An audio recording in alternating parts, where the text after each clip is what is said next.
phenomenal arc. I ended up getting a superior, wonderful storyline that was everything that I could have wanted. So all of this means we get to talk about one of my new favorite arcs, Turn Back the Pendulum. Hello and welcome back, or welcome if you're new. I am currently reading Bleach for the first time, and let me tell you, this has been one of my favorite manga journeys so far, and this arc has solidified why I am so happy to be sticking with this story. Like, literally every page was a treat. So this is a backstory, a wonderfully written backstory, and it's all about the Soul Society and mainly the captains of that time period. And really mainly Kisuke, which if I did not love this character already, well, I already loved him, so it doesn't mean anything, but Kisuke is phenomenal in this section. What's interesting about today is that I had no intention of talking about only this part. So much happened in this arc that I had to pause my reading to talk to you all about the events here. We'll be talking about chapters 15.1 through 16.3, I believe. Either way, I'll have it up here. Let's just dig into this because there's a lot that happened. So one of the first things that we see is that we're 110 years in the past. I just knew we were getting some kind of history lesson, which would have not been my favorite thing, but I was like, okay, let's just do it. But instead,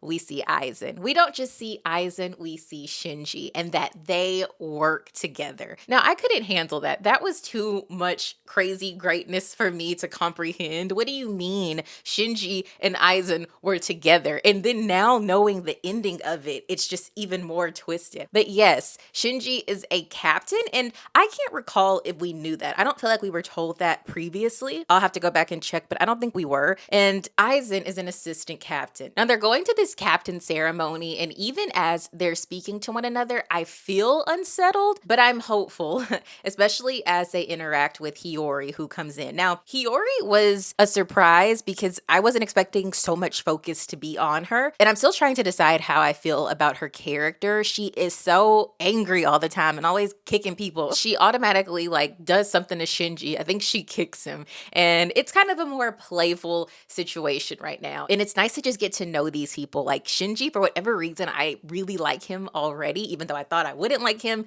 This story does that to me all the time, but it's fun watching them just be in a different kind of element, and the fact that I'm seeing them in these positions that I didn't even know that they had. And now we're having different transitions in leadership happening. We're getting a new captain, another captain has been promoted, and in the midst of this, we get to see other captains show up like Shunsui and Ukitake.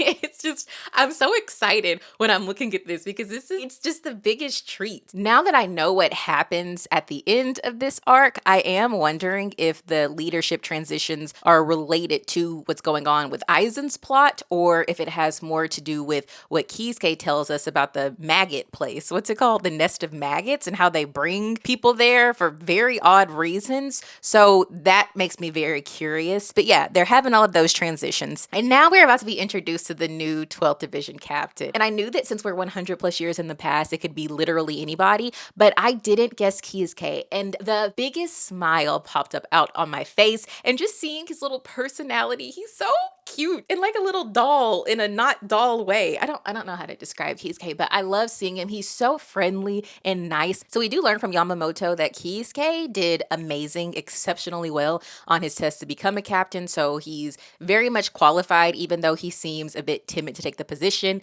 But Yoruichi is there to tell him, get it together. You got to act like a captain. I love his demeanor. I think it's perfect it's a good balance for the amount of crazy that they have to deal with every now and then. And I get it even more when he has to deal with Hiyori, because he's already trying to figure out how he wants to be a captain and lead in this space. And he has Hiyori yelling at him, kicking him, and doing whatever because she's upset. But we do learn that she has a lot of attachment to the previous captain, and that person was like a parent figure to her. But I feel like that's implying that in the past she hasn't had any parental figures, or she lost them. But yeah, that's the reason we're given for her attitude. I just think she kind of has an attitude, but I'll take that for now. And Shinji is so great. He was made to be a leader. It felt like that when he was with the Visors, and now it makes complete sense. But when he's talking to Kisuke and he's not sure how to get Hiyori to warm up to him, he's basically like, look, that's fine, but you also have to realize that you are the captain, and so you have to do things your way and lead. And so he tries, he takes her to his room, which I love this part because he has he has remodeled the room, and we can clearly clearly see that he is already, or it's him giving us the implication that he is this inventor of some sort. So I don't know how much everybody like a Hiyori knew about him and that he does all of that, but he tries to show her. She gets mad about that. And then he says, look, little girl, we're going to go to the nest of maggots. And she's like, what? And he's like, just come on. Now, this nest of maggots section is very interesting and, in my opinion, very telling. This makes me think that Kisuke is more of a spy right now. I'm not sure. We get a lot of odd information here. And by odd, I mean it puts the Central 46 in a really weird light. As he's giving Hiyori this tour, he lets her know that his previous position had him basically guarding these people. And the people down there are Shinigami that pose a threat. But he lets us know they're not actually a threat. Like, they haven't really done anything, but the Central 46 think they will. As to me, it just seems like they're doing that for the Central 46 is doing that for their own selfish reason. And I feel like he was trying to like imply that to her. Or maybe they really do have some kind of evil in them or problem with them, because he also says he would like to find a way to use whatever they have for good. If somebody has a better explanation for that, let me know. I don't know. There's so many odd, questionable things about that place. And it makes me feel really bad for anybody down there, because what if they just get a feeling that they don't like you and they just send you there? What does that mean? To me, it's like maybe they have too much potential. And then we have the leave of absence, which, what the heck is this? Basically, if you try to leave the Gotai 13, you can't. It's called decommissioning, and then they're taken to the nest of maggots. Like, this makes me wonder, is it a trap to become a part of the Gotai 13? And is Aizen actually trying to help? Something else that is interesting is that people who are down there, they have the freedom of movement. They're not jailed. And there's only one person who has been jailed. And I hate how excited I was to see this character, because why am I liking him? And that is Mayuri. But he's clearly very smart and a threat. So I understand why they have him down there, but I don't. And how the heck did he go from being in jail, the only one locked in a cell, and now he's actually a captain? I mean, thank you, Kisuke, which, again, there must be a reason, because Kisuke gets him out. Was Kisuke's whole purpose of becoming a captain to get Mayuri out? Is Mayuri a part of a deeper plan between Aizen and Kisuke? But I also don't see Aizen and Kisuke working together, but I do see them working on the same mission, but for different purposes, or wanting to do it in different ways that don't align with one another. And the fact that Kisuke is now trying to make a research department, which that's how we figure out how they even have that. That seems like that was founded by Kisuke, I'm assuming. And he wants Mayuri to kind of be over it. And he says if he dies, he can basically, oh, I wonder if that's how he got the position, because Kisuke ends up leaving later. Mayuri is so hilarious because he doesn't want to leave at first. He's like, I'm fine down here. But Kisuke lets him know about the research lab. And so that's a whole nother situation that I think has so much more underlying things to it. And I can't wait to learn if that's true, or if he just really wanted to have the dude run the research lab because he's smart and crazy. Next, we have a really cool moment, but it's also creepy. It is very creepy. But we see young Byakuya, and he's kind of known as a stubborn person, and it's nice to see him with a bit more personality. And you do realize how life has changed him a bit. I mean, and he's, I think, 14 at this time, so it's understandable. But still, he seems a bit more lighthearted, but also working very hard. And we see him with his grandpa. Now, I don't know if that's his grandpa by blood, or if it's kind of like the way Rukia was brought into their family. But either way, the best part of this was when Yoruichi pops up, and oh my gosh, that brings so much more heart to when they fought in the Soul Society arc. In this section, they're kind of battling and play fighting, and they clearly have a really nice relationship of her, kind of like a big sister, maybe aunt to him, and she knows how to get under his skin and get him to try to chase her around, and it's really nice. And then we see Kaien, and I'm just thinking, these people have all been here for a minute. I didn't know, I never thought about how long each one of them had been around, but I didn't know it was this long. But Kaien is talking to Ukitake. I love Ukitake's presence, and I truly hope we get, like, I don't know, some awesome moment with him, because I really like his vibe and energy. So they end up switching the conversation to talking about a prodigy, and it's not Byakuya, because they're kind of insulting him or Kaien's kind of insulting him for being arrogant or whatever word he used. But they said that he's brilliant and he graduated from the academy in 1 year and he's only 14. And do you know who this person is? It is Gin. It is Gin, and he still has that smile. He's been with Aizen, which I guess isn't his fault. The fact that Aizen's been guiding him for this long is crazy talk. And it's the most chilling moment because after we learn how great Gin is, we see that he has killed somebody. And now we know that Aizen is allegedly up to no good and he's overseeing what Gin did. And it's pretty horrible because I'm like, even if Aizen has a better plan to have a kid do that, he kills somebody in, I think it's Aizen's division, Aizen or Gin's division. And then Gin just shrugs it off, basically calling the man weak and worthless. And Aizen is happy about that. That's why it's going to be really odd for me to ever be on the side of Aizen, even if he's doing something well, because he's so cold. He's so cold. But it was really cool seeing Gin just in that light was very disturbing, especially as a kid. But I do feel for him if Aizen was his only role model. And it seems like he's being turned into some robot, some machine to kill and just follow. Unless he too has his own plan and he'll eventually take down Aizen. Wouldn't that be something, huh?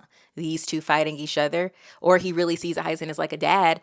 Oh, a lot of ways that could go. Now we get to the mysterious things happening that are negatively impacting everybody because people are disappearing. And this is where I wonder if Kisuke and Aizen are working together because I think 3 people show up. They're these figures that we can't really tell who it is. And they're talking about the experiments and what's going on. And I'm like, who else? Who would be there? But, oh, you know what? I wonder if it was Tozen, Gin, and Aizen. Oh, that could be who it was. Tozen, though, I can't stand Tozen. I don't know why, but I feel like he wouldn't be the one talking about the experiments, nor would Gin.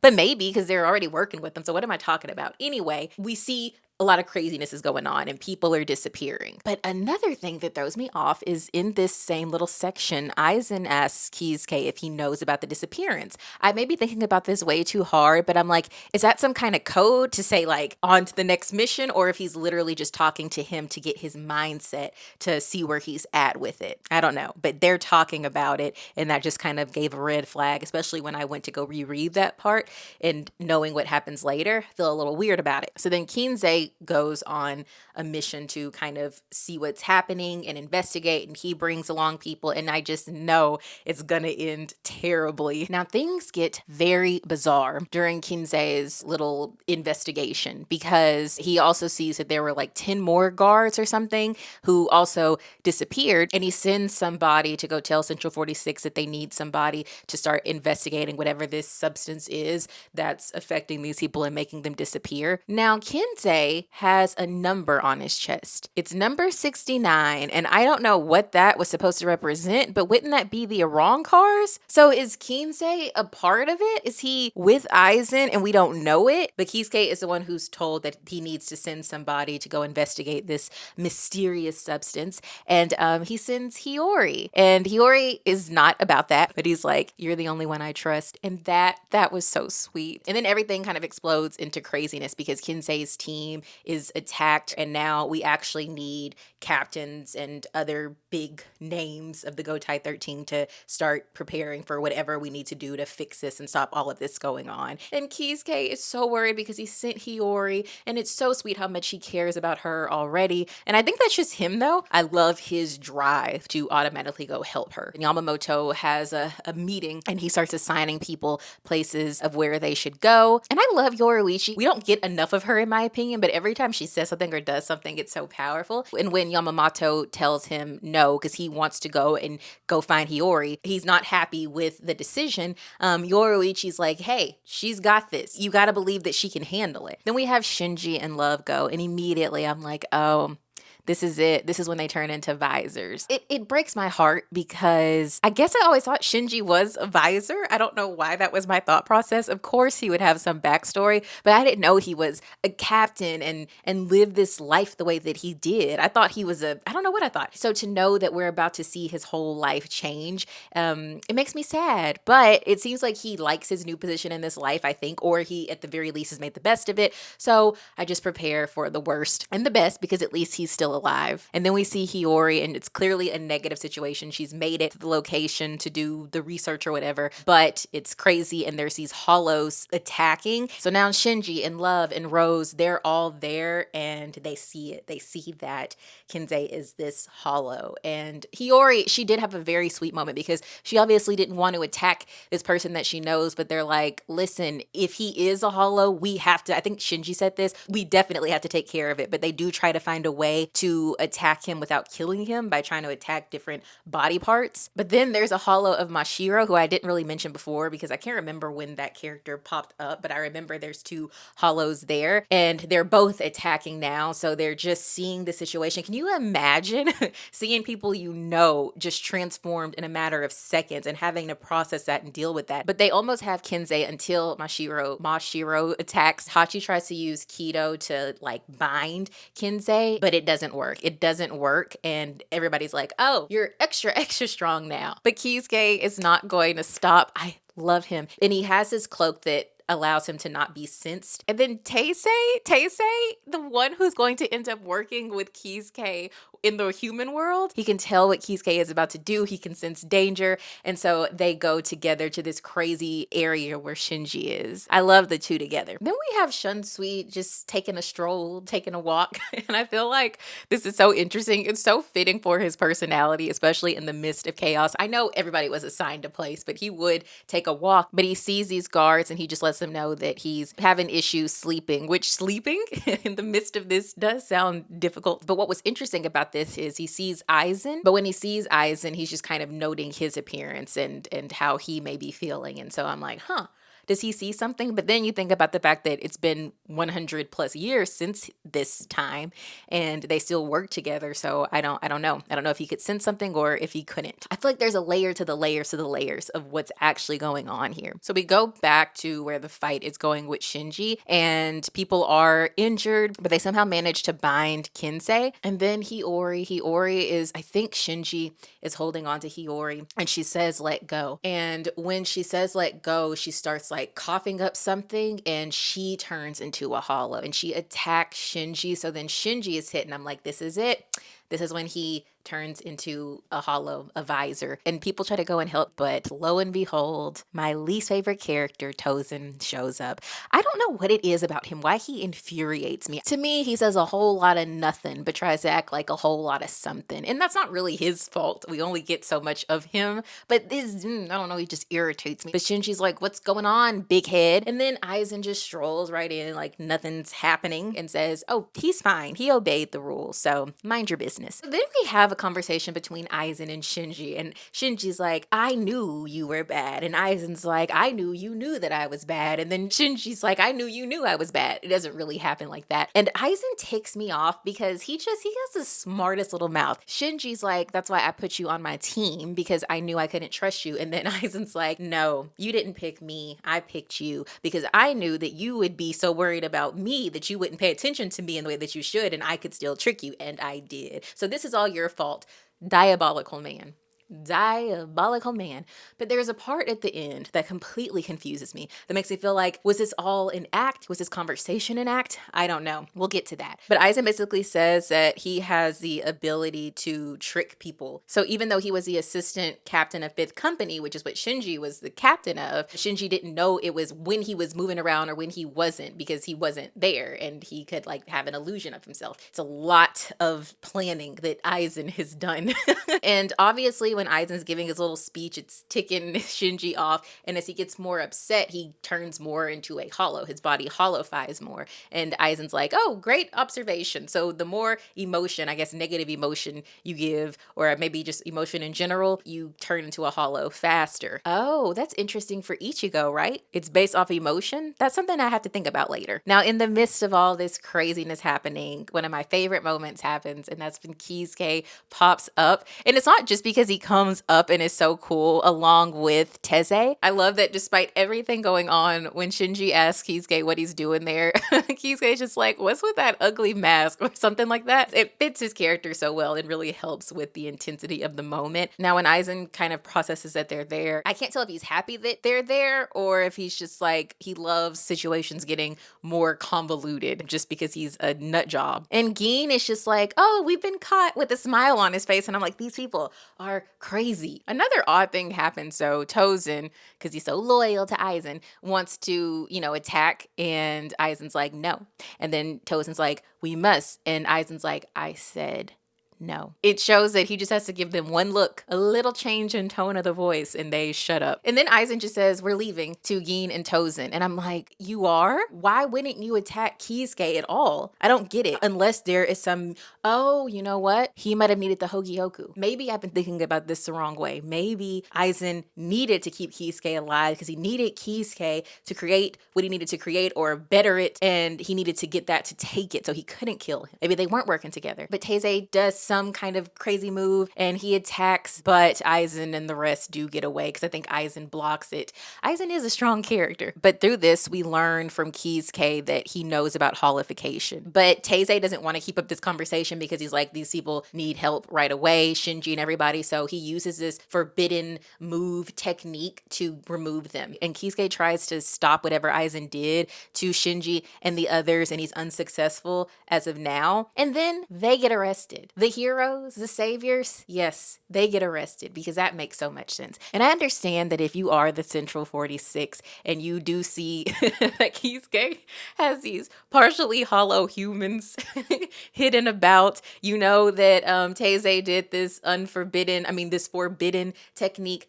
I understand it looks bad, but they wouldn't even let the man speak. I know they were asking him. So basically they take him and they're asking him questions, but like, it's not a conversation. He has context to things. He wants to know who told y'all this, because that could help for me to tell you why they're a liar. I can understand you being skeptical, but give the benefit of the doubt when you have something so crazy happening, because I just wouldn't trust anybody. If I were in their position, not Kisuke, not Aizen, not anybody, even the person next to me. So I would at least try to hear them out, but they're like, not only are we not going to listen to you, you're banned, we're taking away your abilities, you're going to be arrested. I'm like, whoa, this is a lot. And again, a lot of evidence was against him, but goodness, like, this is it? You asked me like 3 questions and that's that? But then another perfect moment before they can take them away, Yoruichi steps in. We don't get too many moments with her right now, but every time they're great. She saves the day. She helps get them away. And immediately Kisuke, puts like a protection over Shinji and everybody, and he is just going to do everything it takes to help bring Hiyori and all of them back to their real selves. And I love his dedication. I love how loyal he is, and I love that all of these people are together and working together. And Yoruichi, despite her helping them, she's not worried. Kisuke's like, what about you? She's like, I got this, don't worry. Now, I can't remember. I'll have to go back and read if this is why she ended up getting in trouble. I think it is, but she's so cool. I love all of them. Now, here is where things get confusing. After all of these events, we're done with the past for now, and I hate it because I loved it. I want to see the events that happened after this, but we're back in the present. We're with the Visors, and I believe it's Shinji that says that they owe a debt to Kisuke. But then, if I'm not mistaken, I think I understood this well, they also say Aizen. So that is where I'm just like, okay, what is happening? What do you mean you owe it to Aizen as well? Is that sarcasm? Is it just him saying like, because of Aizen doing this, now we're like super strong and can fight Aizen better? Or is it literally the plan worked? Thank you, Aizen. But it looks like they're preparing to go to battle as well in this moment, all of them a group, which I can't wait to see them fight against Aizen and everybody, assuming they're fighting against Aizen. Now we're back to the scene where we ended prior to the backstory. Well, we see a little girl running and there's hollows chasing her, but then these hollows just start deteriorating and we see Aizen coming down, we see the Gotai 13, and these images will always be some of the coolest images ever. Seeing all of these strong people, even the ones I don't like, being together and and fighting or preparing to fight. It's always cool right before a fight when everybody's just ready and like, well, let's go. I love those moments. We get to see the captains talking. Some seem nervous. Some are like, if you're nervous, go. Then others are kind of predicting what Aizen is going to do next. But in the midst of this, the captain commander is just like, back up. And he just does this crazy ability that kind of traps Aizen in the group with like fire or something. And I've gained a lot more respect for him. When he goes to work, he is clocked in and working overtime. And that was such a powerful moment. Now, either Gin or Tozen, one of them is like, oh, well, this may slow us down a bit or something like that. And Aizen's like, oh, no, it's fine. This will be over before we even have to fight or before we even have to interfere. And I'm just like, you're very confident. I wouldn't be that cocky. And finally, we end with Orihime and Ukiura. And Ukiura is like, how do you feel? How do you feel knowing that Aizen doesn't need you anymore and we can just get rid of you? And she's just like, I know my friends have me. I know my friends are going to come and help. And then we see Ichigo running towards I guess Orihime or just to his friends in general to go fight and do his thing. And this was the end of a very wonderful arc. I had such a good time with this section of the Bleach storyline, and I feel like I have this new energy and excitement surrounding my reading experience and time with this story. What did you guys think of this arc? I can't wait to get your opinions on it, whether you liked it or didn't like it. But this one took me by surprise in such a good way, so I'm looking forward to the conversations about it. This video has come to an end, but of course, I'll see you all in my next video. Until we meet again, go read the next section of Bleach so we can talk about it next Friday. Bye, guys!